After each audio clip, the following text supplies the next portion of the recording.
Hello' everyone, মোৰ অন্য এটা মিনি ভ্লগলৈ আপোনালোকক স্বাগতম জনালোঁ। আনবাৰৰ দৰে এইবাৰ বৰ বিশেষ উলহ মালহ নহয় যদিও পূজাৰ দিনকেইটা পাৰ হৈ গ'ল। আৰু এইবাৰ ময়ো এক নতুন অভিজ্ঞতাৰে এখন দোকান দিলোঁ। হাতেৰে বনোৱা বস্তুৰেই দেউতাৰ দোকানৰ সন্মুখতে অকণমানিকৈ এখন দোকান দিলোঁ। প্ৰথমতে ভাবিছিলোঁ বিক্ৰী বা হ'ব নহ'ব, ঘৰুৱা বস্তু বুলিকে নল'বই নেকি, মুঠতে বিভিন্ন ঢেৰ চিন্তা। প্ৰথম হিচাপে মোৰ অভিজ্ঞতা যথেষ্ট ভাল বুলিবই পাৰি।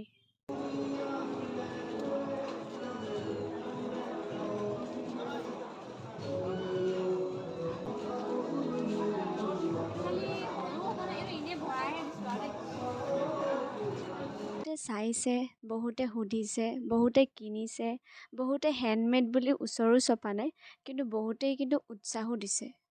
এই দুজনী মোৰ অকণমানি দোকানী দুজনী। কি নহওক, মুঠতে পূজা বুলি মই এটা নতুন অভিজ্ঞতা গোটালোঁ।